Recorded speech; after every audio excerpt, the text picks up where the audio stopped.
Assalamualaikum warahmatullahi wabarakatuh. Teman-teman yang dirahmati Allah Subhanahu wa taala, selamat datang di video kali ini yang akan membawa kita untuk menggali lebih dalam tentang naskah Kiai Haji Suhaimi Rafiuddin.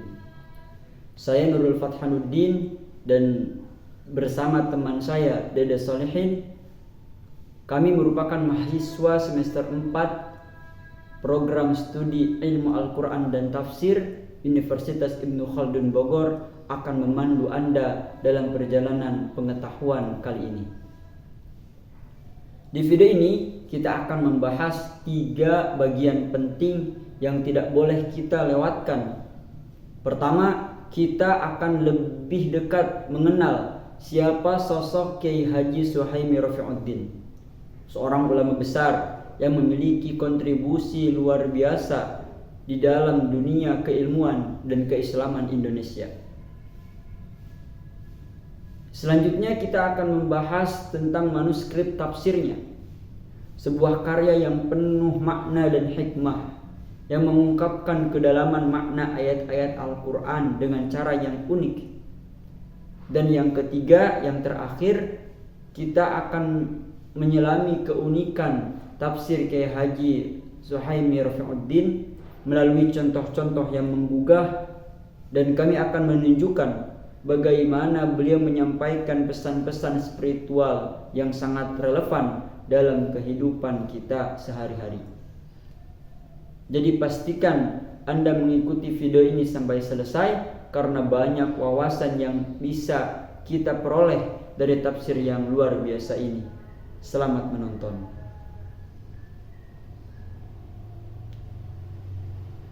Teman-teman yang dirahmati Allah Subhanahu wa taala, mengenal siapa sosok Kiai Haji Suhaimi Rafiuddin. Kiai Haji Suhaimi Rafiuddin lahir pada 29 Sya'ban 1337 Hijriah atau bertepatan pada 30 Mei 1919 Masehi. Beliau berasal dari desa Galis, sebuah desa di Kecamatan Galis, Kabupaten Pamekasan, Provinsi Jawa Timur. Daerah ini berada di Pulau Madura, sebuah daerah yang terkenal dengan julukan Pulau Sejuta Langgar.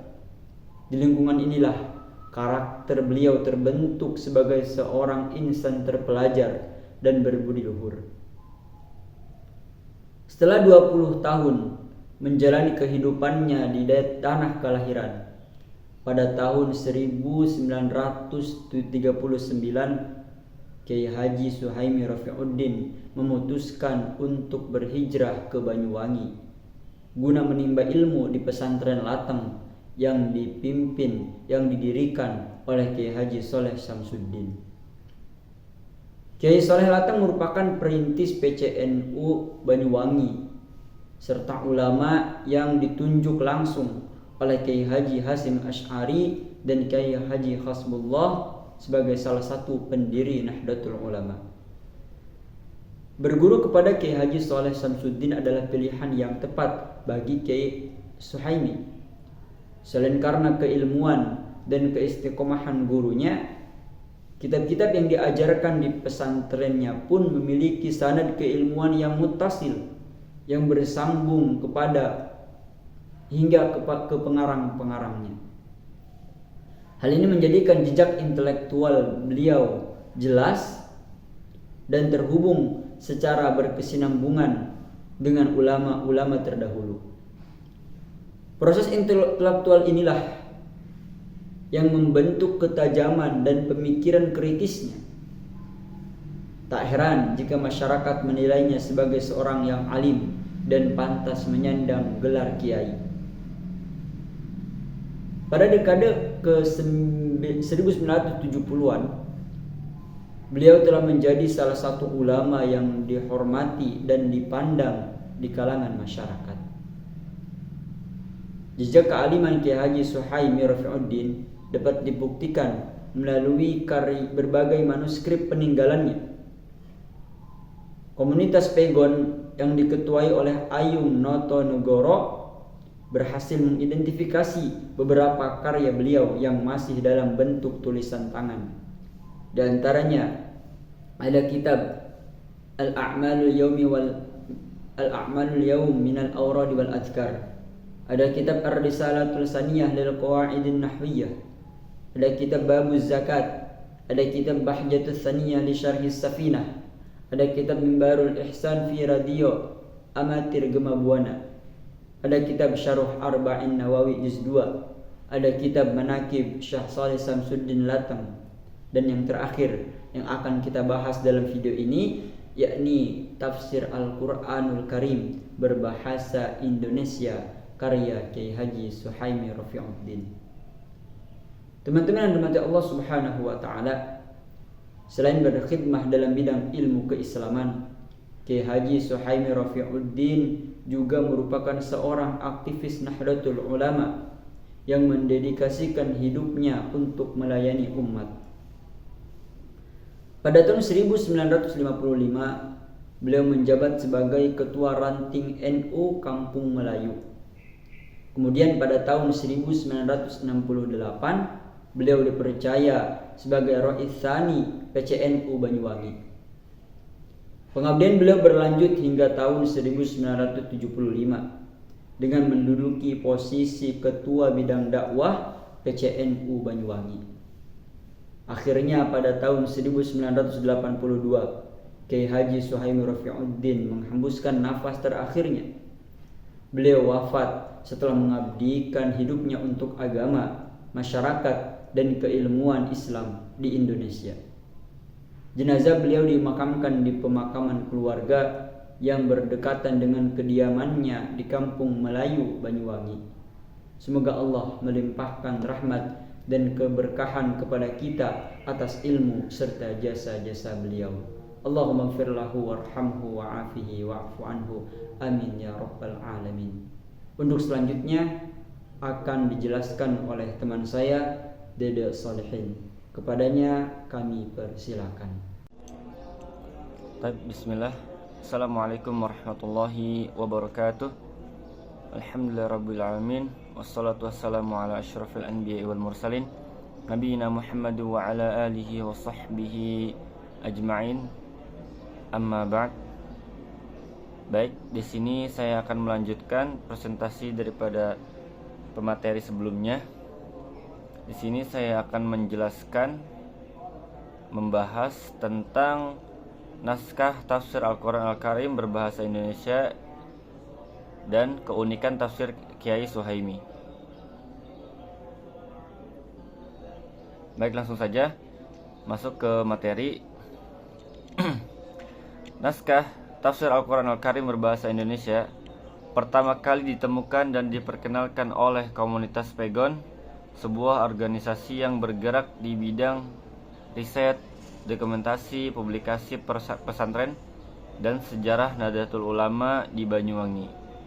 Naskah tafsir tersebut ditemukan di Musala Nurul Hidayah, musala pribadi milik Kiai Suhaimi yang terletak di Kampung Melayu di Banyuwangi. Dan ditinjau dari aspek judulnya, tafsir Al-Quran Al-Karim berbahasa Indonesia ini sebetulnya direncanakan oleh Kiai Suhaimi sebagai karya tafsir utuh yang memuat penafsirannya dari Quran surat Al-Fatihah hingga surat An-Nas. Namun pada faktanya tampak di dalam naskah ini penafsirannya terhenti di ayat ke-36 Quran surat Al-Baqarah. Terhentinya karena penulisan tafsir ini mutlak disebabkan oleh wafatnya Kiai Suhaimi. Nah, tafsir Al-Quran Al-Karim berbahasa Indonesia ini ditulis dengan menggunakan dua bahasa, yaitu bahasa Arab dan bahasa Indonesia, dan juga dua aksara, yaitu aksara Arab asli dan aksara Arab Pegon. Dari judul yang diberikan sebetulnya mencerminkan bahwa bahasa yang digunakan dalam karya tafsir ini adalah bahasa Indonesia. Akan tetapi, jika dicermati dengan seksama, penggunaan bahasa Arab justru lebih dominan ketimbang bahasa Indonesia. Baik, masuk ke materi yang kedua, yaitu tentang keunikan tafsir Kiai Suhaimi juga dapat dilihat dari beberapa aspek berikut. Di sini ada beberapa poin, kurang lebih 6 poin.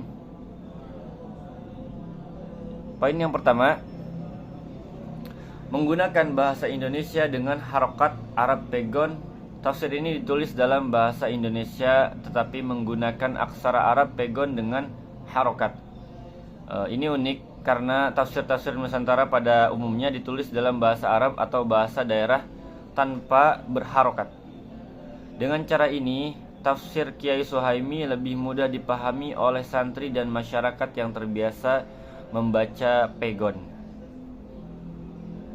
Baik, poin yang kedua, mengombinasikan tafsir klasik dan lokal. Tafsir ini merujuk kepada kitab-kitab tafsir klasik seperti tafsir Jalalain, Ibnu Katsir, tafsir Al-Baghawi, dan tafsir-tafsir lainnya. Namun, pendekatannya tetap memperhatikan konteks masyarakat setempat. Ini juga menunjukkan bahwa Kiai Suhaimi berusaha mengadaptasi tafsir klasik dengan kebutuhan umat Islam di Indonesia atau di masyarakat Indonesia. Poin yang ketiga, mengangkat pendapat mistis dan keutamaan spiritual. Salah satu keunikan tafsir ini adalah pemaparan tentang khasiat spiritual surat Al-Fatihah. Contohnya, dalam tafsirnya Kiai Suhaimi menukil pendapat Syekhul Akbar Ibnu Arabi tentang manfaat membaca Al-Fatihah dalam satu nafas. Dan ia juga menyebutkan bahwa membaca Al-Fatihah sebanyak 41 kali sebelum subuh bisa melapangkan rezeki atau melunasi hutang dan menyembuhkan juga segala penyakit. Dan ini menunjukkan bahwa tafsirnya tidak hanya menjelaskan makna ayat tetapi juga memasukkan unsur wirid dan amalan spiritual lainnya. Poin yang keempat, pendekatan praktis dalam fikih qiraat. Dalam menjelaskan basmalah, Kiai Suhaimi tidak hanya menafsirkan maknanya, tetapi juga membahas hukum cara membacanya dalam salat jahar dan salat sir. Ini mencerminkan pendekatan praktisnya dalam memahami Al-Quran, bukan hanya sekedar tidak sekedar teori tetapi juga aplikatif bagi umat Islam. Poin yang kelima, yaitu menyajikan ragam qiraat dalam tafsirnya. Dalam menjelaskan ayat kelima, Iyyaka na'budu wa iyyaka nasta'in, beliau menyebutkan berbagai cara pembacaan kata iyyaka, termasuk versi tanpa tasydid dan versi lainnya seperti ayyaka dan hayyaka. Ini menarik karena kebanyakan tafsir Nusantara tidak terlalu banyak mengulas perbedaan qiraat dalam penafsiran Al-Quran. Poin yang keenam, yang terakhir, yaitu menutup tafsir dengan doa dan refleksi spiritual. Di akhir tafsir surat Al-Fatihah, Kiai Suhaimi tidak hanya menutup dengan kesimpulan akademik tetapi juga dengan doa agar pembacanya mendapat hidayah dan wafat dengan keadaan beriman. Ini menunjukkan bahwa tafsirnya tidak hanya berfungsi sebagai kajian akademik, akan tetapi juga sebagai media pengajaran rohani yang dekat dengan tradisi pondok pesantren. Nah,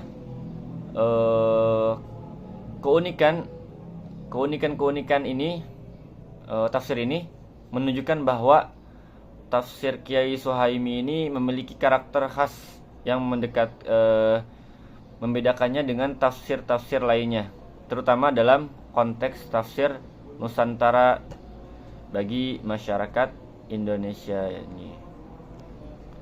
Baik, itu saja yang bisa saya sampaikan. Kurang lebihnya mohon maaf. Hadanallahu wa iyyakum ajma'in. Wassalamualaikum warahmatullahi wabarakatuh.